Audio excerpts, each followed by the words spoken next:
سلام تخطاتلتنا الشانل كمي كان يخون كمي تخونو سناي كتكونو نيوترو من نيوتيو لومن ريالستي بزعبا انفستمنت هذا الليجند زخوني اب عالم ملو زلا على كبري زوهابو انفسترينا غنري نسو دما وورن بافتيو وورن بافت قال كابتوم اب تاريخنا انفستمنت اب زوان زي كبابي ود 9 حدن عمد زلو حنت كابتن توب 10 كل غزي ناي كل غزي توب 10 زخونت كامباني عالمنا بعبيتا بيركشاير هاتوي سي او خوين زمرح زلا 9 حدن عمتو كوم بدما قال كابتوم كل غزي توب 10 بليونيرز عالمنا ونيو ابزيا وانزيا هابتناتو كباب 127 بليون دولار سبيلو يجمجم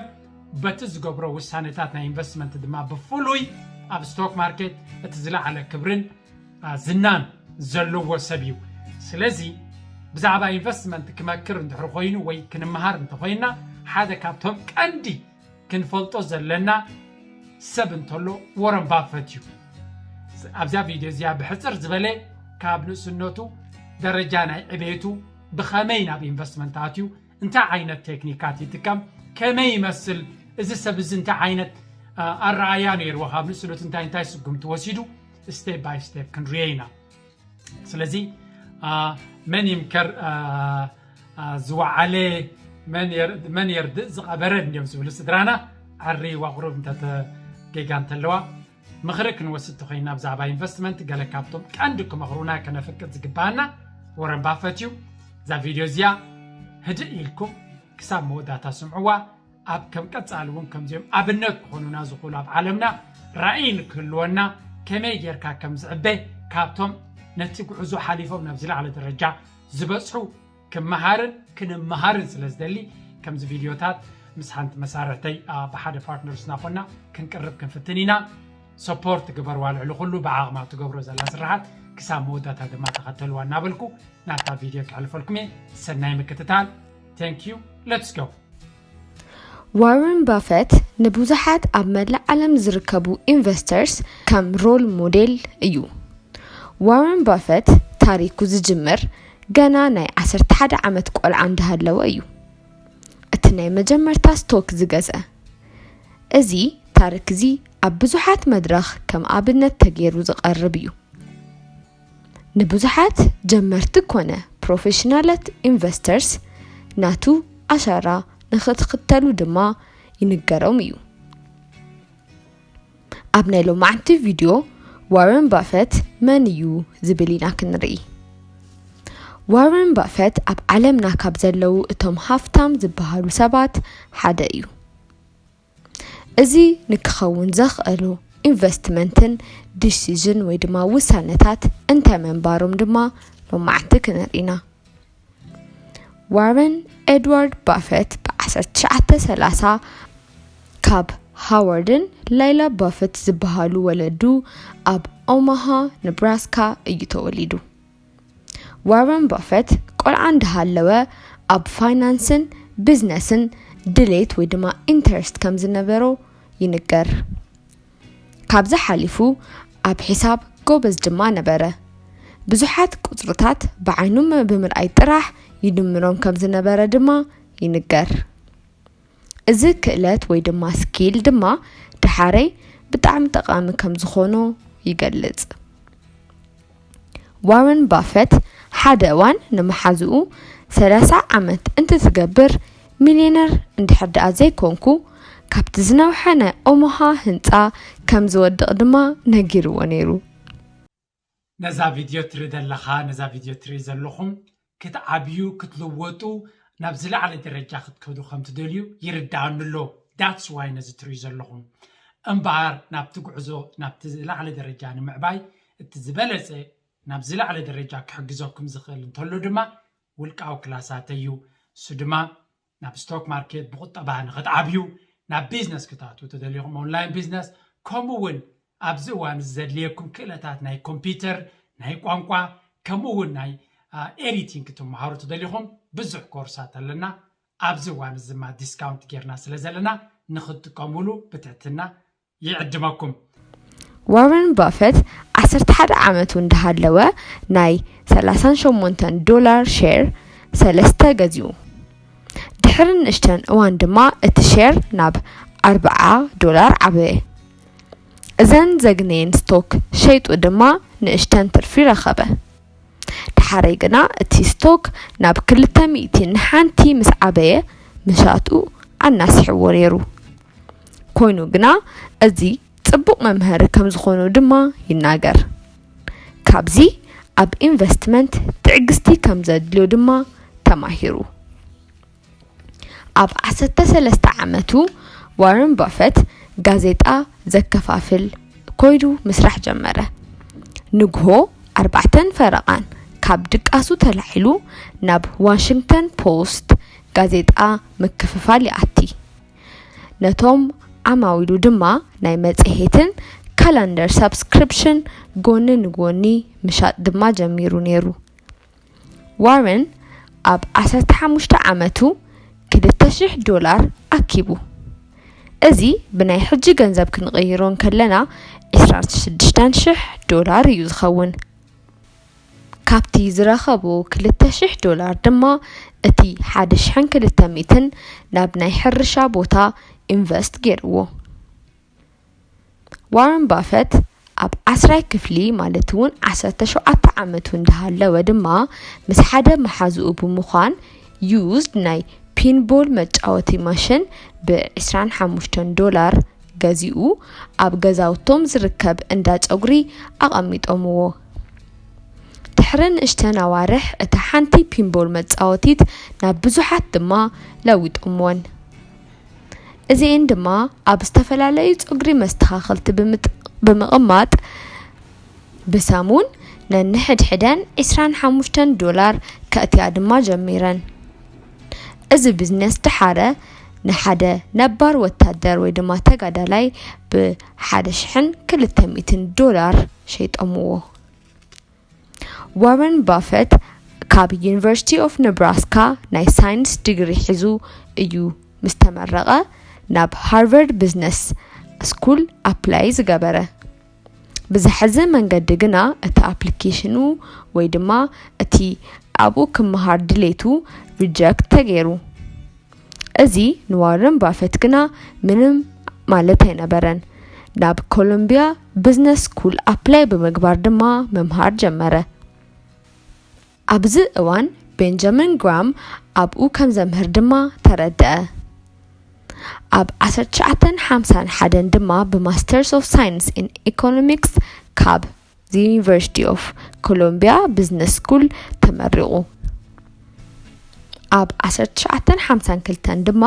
ናብቲ ዝዓበየሉ ከተማ ኦማሃ ብምምላስ ኣብ ስቶክ ብሮከር ብምዃን ምስራሕ ጀሚሩ እዚ እንዳሰርሐ ብጎኒ ኣብ ዴል ፐብሊክ ስፒኪንግ ኮርስ ማለት እውን ኣብ ሰብ ዝተኣከበሉ ከመይ ጌርካ ንግግር ምግባር ከም እትኽእል ዘምህር ኮርስ ይወስድ ነበረ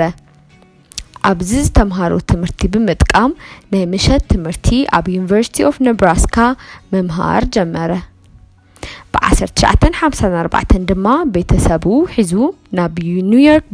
ብምውሳድ ከም ሮል ሞዴልን ሜንቶርን ገይሩ ዝሪኦ ዝነበረ ቤንጃሚን ግራምን ምስራሕ ጀመረ እስካብ እዚ ብዛዕባ ዋረን ባፌት ተምሃርናዮ ነገር እንተሎ ናብ ቢዝነስ ስኩል ንክኸይድ ዘኽእልዎ ኩሉ ስራሕትን ሪስክ ምውሳድን ከም ዘይፈርሕን እዩ ኣብ ዝተፈላለዩ ናይ ቢዝነስ ዕድላት ወይ ድማ ኦፖርቹኒቲስ ኢንቨስት እንዳገበረ ገንዘብ የጠራቅም ነይሩ እዚ ገንዘብ እዚ ድማ ድሓር ዋይዝሊ ኣብ ዝተፈላለዩ ቦታታት ኢንቨስት ይገብር ነበረ ኣብ 1954 ዋረን ባፌት ምስ ቤንጃሚን ግራም ከም ፓርትነር ኮይኑ ንክሰርሕ ድማ ስራሕ ተቐቢሉ ጀሚሩ ናይ መጀመርታ ደሞዙ ድማ $12,000 ነይሩ ብዓመት ማለት እዩ እዚ ብናይ ሎሚ ገንዘብ $109,000 እዩ ዝኸውን ኣብ 1956 ግና ቤንጃሚን ግራም ሪታየር ገይሩ እቲ ፓርትነርሺፕ ወይ ድማ ፈርም ኣቋሪፅዎ ኣብዚ እዋን ናይ ዋረን ባፌት ዝኣከቦ ገንዘብ መጠን $174,000 ነበረ እዚ ብናይ ሎሚ ገንዘብ እንትቕየር 1.5 ሚልዮን ዶላር እዩ ዝኸውን ኣብዚ እዋን ዋረን ባፌት ናብ ብዙሓት ቦታታት ከይዱ እኳ እንተነበረ ኣብ ናይ ትውልዲ ቦትኡ ኦማሃ ከይዱ ሰትል ምግባር ወሰነ እዚ ንምግባር ገዛ ብ31,500 ገዚኡ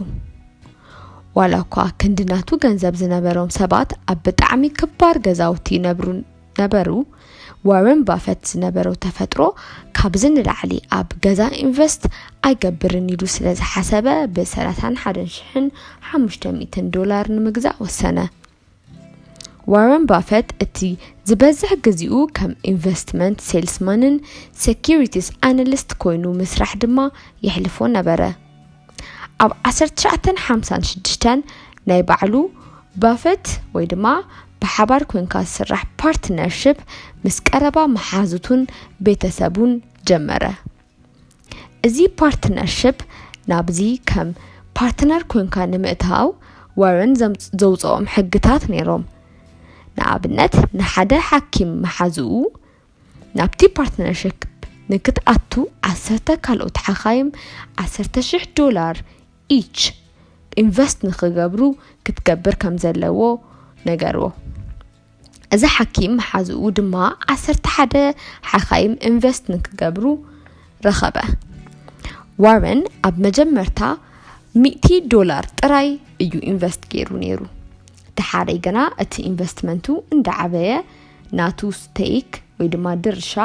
ኣብ ፓርትነርሺፑ እንዳዓበየ ኸይዱ ነይሩ ኣብ 1960 ዋረን ባፌት ናብ 7 ፓርትነርሺፕ ዓብዩ ኣብዚ ናብ 9.5 ስቴክ ማለት እውን ልዕሊ 1 ሚልዮን ዶላር ዝኸውን ናይ ፓርትነርሺፕ ኣሰት ኣፍርዩ ኣብ 1962 ድማ ዋረን ባፌት በቲ ፓርትነርሺፕ ዝረኸቦ ኣታዊ ሚልዮነር ኮይኑ ካብ 7 ሚልዮን ዶላር ኤክሰስ ወይ ድማ ቶታል ገንዘብ ነይርዎ ካብቲ 7 ሚልዮን ዶላር ልዕሊ 1 ሚልዮን ናይ ዋረን ባፌት እዩ ነይሩ ድሓረይ ድማ እቶም 7 ፓርትነርሺፕ ናብ ሓደ ኢንቲቲ ወይ ድማ ትካል ሓዊስዎም ነይሩ ኣብ 1962 ዋረን ባፌት እቲ ዝኸፍአ ኢንቨስትመንት ወይ ድማ አኩዚሽንስ ዝብልዎ ፈጠረ እዚ ድማ ሕጂ በርክሸር ሃተዌይ እንዳተባሃለ ዝፍለጥ ናይ ቴክስታይል ካምፓኒ እዩ እዚ ካምፓኒ ብ1830ታት ዝተጀመረ ኮይኑ ኣብ ጽቡቕ ኩነታት ግና ኣይነበረን ዋረን ባፌት ነዚ ምግዛእ ከም ጽቡቕ ኣትራፊ ዕድል ወይ ድማ ገንዘብ ከትርፈሉ እዩ ኢሉ ሓሰበ ናይዚ ካምፓኒ እቲ ቀንዲ ዘኽሰሮ ዝነበረ ምኽንያት እቲ ማናጅመንት ዝጥቀመሉ ዝነበረ ስታይል ወይ ድማ መንገዲ እዩ ኢሉ ይሓስብ ድማ ነበረ ነዚ ንምልዋጥ ብዙሕ ሼር ኢንቨስትመንት ብምግባር ነቶም ሓለፍቲ ወይ ድማ ሊደርሺፕ ቀይሩ ድሕሪ ምርኣይን ምንም ዓይነት ለውጢ ክረኽበሉ ግና ኣይከኣለን እቲ ካምፓኒ እንዳኸሰረ ከደ ኣብ 1966 እቲ ውሩይ ዝነበረ ኒው ኢንግላንድ ቴክስታይል እውን ናብ መወዳእታ ግዚኡ ከም ዝበጽሐ ዋረን ተረዲኡ ነዚ ብምርዳእ ዋረን ናይቲ ካምፓኒ ኣትኩሩ ዝሰርሐሉ ዝነበረን ቢዝነስ ናብ ካልእ ብምልዋጥ ነቲ ሕጂ ዘለዎ ሌቨል ክበጽሕ ዘኽእሎ ለውጢ ወይ ድማ ውሳነ ገበረ ዋረን ባፌት በቲ ሽዑ ግዜ ናይ በርክሸር ዝነበረ ናይ ስራሕ ፎከስ ኣብ ቴክስታይል ምምራት ዝነበረ እኳ እንተኾነ ካብዚ ብምልዋጥ ከም ሆልዲንግ ካምፓኒ ወይ ድማ ትሕጃ ብምጥቃም ኣብ ካልኦት ናይ ቢዝነስ ዓይነታት ኢንቨስት ክገብር ድማ ጀመረ ኣብ 1967 በርክሸር ዝነበረ ዋጋ ክልተ ናይ ኢንሹራንስ ካምፓኒስ ዘግዝእ ነበረ እዚአን ክልተ ኢንሹራንስ ካምፓኒ ድሓረይ እንዳወሰኸ ናብ ብዙሓት ድማ ለዊጥወን እዩ እዚ ብምግባር ድማ ናብ በርክሸር ሃተዌይ ናብ ትሕዚ ዘለዎ ሳክሰስ ኣብጽሕዎ እዩ ዋረን ናይተን ኢንሹራንስ ካምፓኒ ዘእተወኦ ወይ ድማ ዘምጽኦ ዝነበራ ገንዘብ ብምጥቃም ኣብ ካልኦት ኢንቨስትመንትስ ወይ ድማ acquisitions ንምግዛእውን ተጠቂሙሉ እዩ Berkshire Hathaway ኣብ ትሕጂ እዋን ልዕሊ 1,000 ካምፓኒስ ኣብ ትሕቲኡ ኮይኑ ዘስርሕ እዩ ናይዚኦም ኣሰት ወይ ድማ ዋጋ እንትትድመር ድማ ናብ $700 ቢልዮን ይበጽሕ እዩ ኣብ 1990 ዋረን ባፈት ቢልዮነር ኮነ እዚ ዝኾነሉ ድማ Berkshire ክላስ A ዝኾኑ ሼር ምሻጥ እንትትጅምር እዩ ዋረን ኣብዚ ሕጂ እዋን ዝፍለጠሉ ናይ ቻሪቲ ወይ ድማ ናይ ግብረሰናይ ማሕበር ብዝህቦ ሓገዝ ወይ ድማ contribution እዩ እቲ ካብቶም ዓበይቲ ዝበሃል ሓገዝ ዝገበሮ ን-Bill and Melinda Gates Foundation ዝሃቦ 185 ሚሊዮን ሼርስ ናይ Berkshire Hathaway እዚ ማለት ብገንዘብ እትተቀይሮ 28.3 ቢልዮን ዝኸውን እዩ ሂቡ ሕጂ ዋረን ባፈት በዓል 111.8 ቢልዮን ሰብ እዩ ዋላኳ ክረአን ከሎ ከመብሓጎ ይምሰል በሊሕን ጂኒየስ ተባሂሉ ኮንሲደር ካብ ዝግበሩ ሰባት ሓደ እዩ ናይ ዋረን ባፈት ቅልል ዝበለ ቅኑዕን ሓቀኛን ዝኾነ ተፈጥሮ ንምጽላእ ዘጸግም እዩ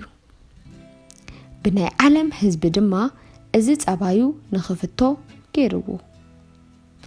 ዋላኳ ብዛዕባ ዋረን ባፈት ክንሓስብ እንከለና ከም ኣብ ዓለም ዘየሎ ሰብ ይምሰል ዋረን ባፈት ኣብዛ ዓለም ዝፈትዎ ነገር ገና ብህፃኑ ስለ ዝረኸበን እዚ ድሌቱ ድማ ንሕዝዎ ፐርሲው ብምግባር ዝቐጸለን ጂኒየስ